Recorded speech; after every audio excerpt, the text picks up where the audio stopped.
ایک اور غور کرنے کی چیز کہ بنی اسرائیل کے لوگ جو تھے انہوں نے موسیٰ علیہ السلام کی غیر موجودگی میں بچھڑے کی پوجا کرنا شروع کر دی، لیکن اللہ تبارک و تعالیٰ نے ان کو معاف فرما دیا۔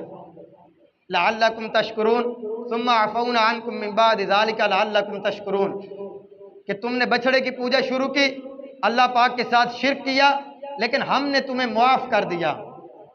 اب سوال یہ پیدا ہوتا ہے کہ جو قبطی تھے، فرعونی تھے، جرم ان کا بھی یہی تھا کہ انہوں نے فرعون کو خدا بنایا تھا، جرم بنی اسرائیل والوں کو بھی یہی تھا کہ انہوں نے بچھڑے کو خدا بنایا تھا۔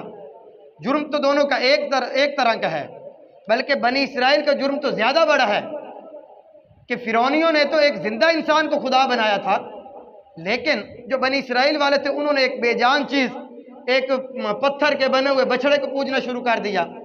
تو سوال یہ پیدا ہوتا ہے کہ فرعون اور اس کے ماننے والوں کو اللہ تبارک و تعالیٰ نے غرق فرما دیا، ان پر عذاب نازل فرما دیا، لیکن موسیٰ علیہ السلام کی قوم بنی اسرائیل کو اللہ تبارک و تعالیٰ نے معاف فرما دیا۔ آخر اس کی وجہ کیا ہے؟ جرم برابر ہے لیکن نتیجہ کیوں مختلف ہے؟ تو اس کی وجہ علماء نے، مفسرین نے یہ بیان فرمائی ہے، لعلکم تشکرون۔ اللہ تبارک و تعالیٰ کو پتا تھا کہ یہ جو فرعونی ہیں ان کے دلوں پر مہر لگ چکی ہے، انہوں نے اب وحدانیت کی طرف واپس نہیں آنا، انہوں نے سچے دین اسلام کو قبول نہیں کرنا، لیکن یہ جو بنی اسرائیل کے لوگ ہیں ان کے ابھی دلوں پر مہر نہیں لگی، اگر ان کو معاف کر دیا جائے گا تو یہ اللہ تبارک و تعالیٰ کے شکر گزار بندے بن جائیں گے۔ اب غور کریں کہ یہ جو اللہ پاک کا شکر ادا کرنا ہے یہ کتنی بڑی نعمت ہے۔ اللہ پاک نے بنی اسرائیل والوں کو اتنا بڑا جرم معاف فرمایا، وجہ کیا ہے؟ لعلکم تشکرون، تاکہ تم شکر گزار بندے بنو۔ اب اس سے بندہ سوچتا یہ ہے کہ اللہ پاک کی بارگاہ میں شکر ادا کرنے کا کتنا مقام اور مرتبہ ہے، ہمیں جو شکر ادا کرتا ہے اس کو کتنا مرتبہ اور مقام ملتا ہے، اور جو نہیں ادا کرتا اللہ پاک اس پر کتنا غضب فرماتا ہے۔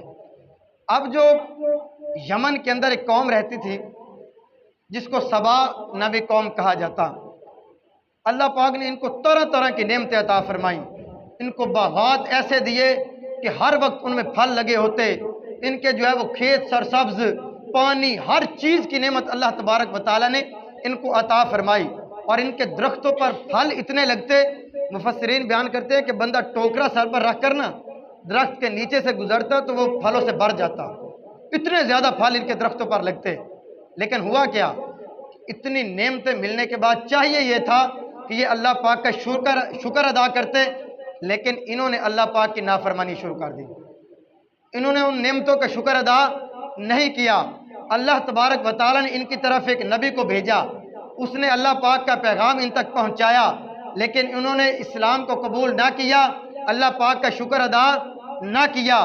دوسرا نبی بھیجا، تیسرا بھیجا، حتیٰ کہ اللہ پاک نے ان کی طرف 13 انبیاء کرام بھیجے، لیکن انہوں نے ان کو جھٹلا دیا، شکر گزار بندے نہیں بنے۔ آخر اللہ تبارک و تعالیٰ نے ان پر اپنا عذاب نازل فرمایا، اور عذاب بھلا کیسے نازل فرمایا؟ اللہ پاک نے چوہے ایک قسم کے پیدا فرما دیے۔ اب ہوا کیا کہ ان کے پاس سے ایک نہر گزرتی تھی، اس نہر میں پانی بہت زیادہ تھا، اللہ پاک نے ان چوہوں کو اتنی طاقت عطا فرمائی کہ انہوں نے جو نہر کا بند ان کی طرف تھا اس کو کھوکھلا کر دیا، اور اتنا پانی وہاں سے ان کی طرف آیا کہ یہ ڈوب کر سارے ہلاک ہو گئے۔ یہ قرآن پاک کا واقعہ ہے کہ جب انہوں نے شکر ادا نہیں کیا، جو نعمتیں ان کو ملی انہوں نے ان پر شکر ادا کرنے کے بجائے اللہ پاک کی ناشکری کی، نافرمانیاں کی، تو اللہ تبارک و تعالیٰ نے ان پر عذاب نازل فرما دیا۔ اب ہم غور کریں، اللہ پاک نے ہمیں اتنی نعمتیں عطا فرمائی ہیں، اب شکر کا سب سے ادنا درجہ کیا ہے کہ بندے کو جو بھی نعمت ملی ہے بندہ کہے الحمدللہ، سب تعریفیں اس رب وحدہ لا شریک کی ہیں۔ صبح اٹھے ہیں دیکھا میرے اعضاء سلامت ہیں، پڑھے الحمدللہ۔ نماز کی توفیق ملی ہے بندہ کہے الحمدللہ۔ اعضاء سلامت ہیں، کاروبار اچھا ہے، آنکھیں اللہ پاک نے سلامت دی ہیں، اعضاء سارے سلامت ہیں، جو بھی نعمت اللہ پاک نے عطا فرمائی ہے بندہ کہے الحمدللہ۔ یہ ہے شکر ادا کرنا۔ حدیث پاک میں کیا فرمایا؟ فرمائیے الحمدللہ کہنا ایک آسان سا لفظ ہے، لیکن کل قیامت کے دن اس کا اجر اللہ پاک اتنا عطا فرمائے گا